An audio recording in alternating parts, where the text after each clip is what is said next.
కృపామయ TV వీక్షకులందరికీ క్రీస్తువారి పేరిట శుభాలు వందనాలు తెలియజేస్తున్నానండి.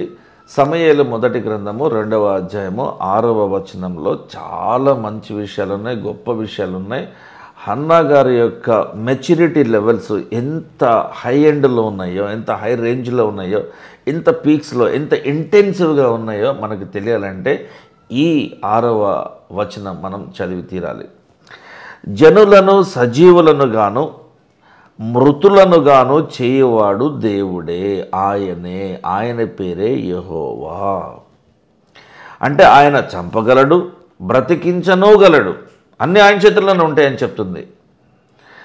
దేవుడు వాస్తవానికి హన్నా యొక్క గొడ్రాలుతనమును చంపి తనకు ఒక కుమారుడు పుట్టేలా చేశాడండి. అంటే ఇక్కడ మీరు చూడొచ్చు, సజీవులను గాను మృతులను గాను. నా గర్భము మృతమై ఉన్నది, కానీ ఈ మృతమై ఉన్నటువంటి గర్భాన్ని తెరిచి ఈ మృతమై ఉన్నటువంటి గర్భములో జీవమును ఏర్పాటు చేసి సజీవముగా నా కుమారుడు జన్మించేటట్టు చేశాడు దేవుడు. కాబట్టి బ్రతికించిన ఆయనే, చంపినా కూడా ఆయనే. ఆయన బ్రతికించనూగలడు, చంపనూగలడు. పాతాళమునకు పంపుచు అందులో నుండి రప్పించుచూ ఉండేవాడు కూడా ఆయనే. ప్రపంచ క్రైస్తవులను బాహాటంగా హెచ్చరించిన హన్నాని ఈ లైన్స్లో మీరు చూడవచ్చు. ప్రపంచ క్రైస్తవులను హెచ్చరించిన హన్నా ఎంత ధైర్యం అండి, ఎంత తెలివండి, ఎంత జ్ఞానం అండి, ఎంత మొహమాటం లేకుండా ఇలా ముఖం మీద మాట్లాడేసిందండి. ఆమెకున్న ధైర్యం. ఎందుకంటే ఆమె దేవుని యొక్క సన్నిధిని, తన హృదయాన్ని కుమ్మరించి దేవుని యొక్క ఆ సన్నిధిని ఆమె అనుభవించింది, ఎక్స్పీరియన్స్ చేసింది. నేను దేవుడితో మాట్లాడానని పూర్తిగా నమ్మింది. దేవుడు తన కనికరమ చొప్పున కుమారుని ఇచ్చిన తర్వాత నేను కోరుకున్నట్టుగానే మగపిల్లవాడినే ఇవ్వమన్నాను, మగపిల్లవాడినే దేవుడిచ్చాడు. నా ప్రార్థన విన్నాడు దేవుడు, కాబట్టి ప్రార్థన దేవుడు విన్నాడు అనే అర్థం వచ్చినట్టుగా సమూయేలు అని పేరు పెట్టింది. 2 సంవత్సరాలైన తర్వాత ఏలి అనే యాజకుడి చేతిలో తన కుమారుణ్ణి పెట్టింది. దేవునికి తన కుమారుణ్ణి అప్పగించింది, సేవ కొరకై ప్రతిష్ఠించింది. ఆవిడ మాట నిలబెట్టుకున్నది హన్నా. ఆమెకున్న ఎక్స్పీరియన్స్ అలాంటిది. అంటే ఇంటర్నల్ రిలేషన్షిప్ విత్ గాడ్, అంటే దేవునితో అంతర్గత సంబంధము కలిగి ఉండటమే ఆధ్యాత్మికత. నీ ఆత్మ యొక్క ప్రయాణమును గురించినటువంటి ముచ్చటే ఆధ్యాత్మికత.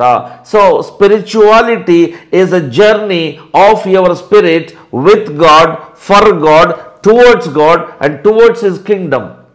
That is spirituality. నీ ఆత్మకు సంబంధించిన ప్రయాణం ఇది.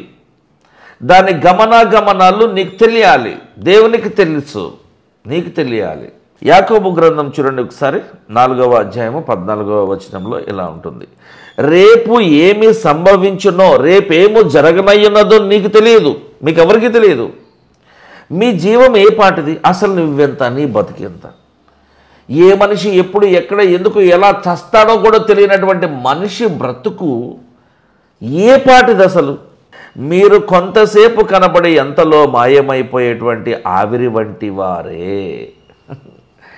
ఏమండి, you may be rich, you may be strong, you may be brilliant, you may be genius, you may be a government officer, you may be a political leader, but God has nothing to do with all that. నీకు పెద్ద designation ఉండొచ్చు, నువ్వు ఒక 1000 కోట్లు పెట్టి startup company start చేసేసి నువ్వు కొన్ని లక్షల మందికి ఉద్యోగాలు ఇచ్చేసి కొన్ని లక్షల కోట్ల రూపాయలు టర్న్ ఓవర్ చేస్తున్నటువంటి ఒక గొప్ప సక్సెస్ఫుల్ బిజినెస్ మ్యాగ్నెట్వి కావచ్చు. So what? దేవుడు అంటాడు కదా, ఇన్ని కోట్లు సంపాదించిన తర్వాత మార్క్ జుకర్బర్గ్ బాగా సంపాదించాడు, జెఫ్ బెజోస్ బాగా సంపాదించాడు, ఎలాన్ మస్క్ బాగా సంపాదించాడు, వీళ్ళందరూ లైన్లోకి వచ్చి నిలబడినా కూడా ఏంటమ్మా, ఏంటి మీరు, సో వాట్? మీ దగ్గర డబ్బులే ఉన్నారా బాబు, మీ జీవితంలో నేను లేను. You are spiritually poor, only financially strong. మీ పైసలు ఈ భూమి మీద ఉన్నప్పుడే మనకు వస్తాయి, పైకి మనకి రావు, తెలుసునా నీకు అని క్వశ్చన్ చేస్తాడు. ఓ డైలాగ్ ఎత్తాడు, ఏం చేస్తావు?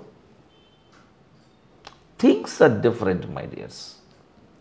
కాబట్టి నీ మానవ పరిజ్ఞానమును చూసుకుని నువ్వు విర్రవీగటం మానేయాలి. సో దేవుని యొక్క ఆలోచన వేరు, మన ఆలోచన వేరు. అందుకని యెషయా గారు రాస్తాడు కదా, దేవుని యొక్క మార్గములు వేరు, మనిషి యొక్క మార్గములు వేరు. దేవుని యొక్క తలంపులు వేరు, మనిషి యొక్క తలంపులు వేరు. ఆయన ఆలోచన వేరు, మన ఆలోచన వేరు. ఆయన స్వభావం వేరు, మన స్వభావం వేరు. ఆయన గుణగణాలు వేరు, మన గుణగణాలు వేరు. ఎంత అద్భుతంగా రాస్తారండి. పరిశుద్ధాత్మ దేవుని యొక్క నడిపింపు ఈ రచయితలకు అలా ఉన్నది. చాలామంది ప్రసంగాలు అద్భుతంగా చేస్తారండి, ఎందుకంటే దేవుడే వారితో వారి ద్వారా మాట్లాడతాడండి. ఇప్పుడు నేనైతే మనిషిగా మాట్లాడుతున్నాను, అంతేకాని నా వెనక దేవుడు ఉన్నాడు, నడిపిస్తున్నాడు అనేటువంటి అంత గొప్ప పెద్ద మాట చెప్పే ధైర్యం, దమ్ము నాకైతే లేవండి. నేను చేసేటువంటి బోధ ద్వారా కనీసం కొంతమంది మనుషులైన మారు మనసు పొంది బాప్తిస్వం తీసుకొని దేవుని వాక్యపు వెలుగులోకి రావాలని వస్తే బాగుంటుందనే ఉద్దేశంతో ఈ పరిచర్య చేస్తున్నాం. దేవుని యొక్క అనుమతి లేకపోతే ఒక్క వీడియో కూడా మేము అప్లోడ్ చేయలేమండి. 100% ఎస్. ఆయన యొక్క దీవెన మా మీద ఉన్నది, ఆయన యొక్క నడిపింపు మాతో ఉన్నదని మేము బలంగా నమ్ముతున్నాం. మా పరిచర్య కొరకే ప్రార్థన చేయండి. మీ అందరి కుటుంబాల గురించి, మీ అవసరాల గురించి మేము ప్రార్థన చేస్తూనే ఉంటాం ప్రతిరోజు. కాకపోతే మీకు చెప్పాం అంతే, చేసేది చెప్పకూడదండి. చిన్న ప్రార్థన కొరకే తలలో ఉంచుతాం. పరలోకమందున్న మా తండ్రి, మా ప్రార్థన ఆలకించండి ప్రభువా.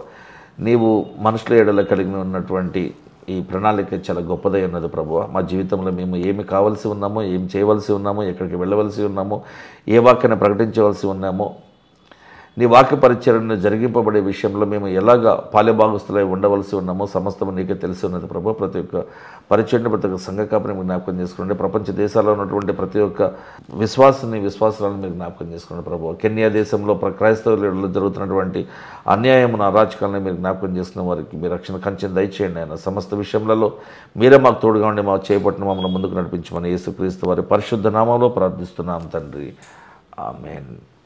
Thank you.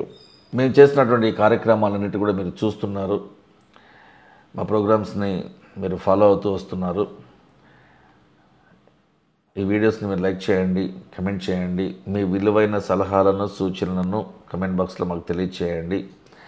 Me social media గ్రూప్స్లో ఈ వీడియోని షేర్ చేయండి. మీ స్నేహితులకు, మీ సహోద్యోగులకు, మీ బంధువులకు, అన్యులకు, మీకు తెలియని వారికి కూడా ఈ వీడియోస్ని మీరు పంపించండి. దీవెనకరమైనటువంటి ఆశీర్వాదాన్ని మీరు పొందుకోవాలని ఆశపడుతున్నాం. Thank you.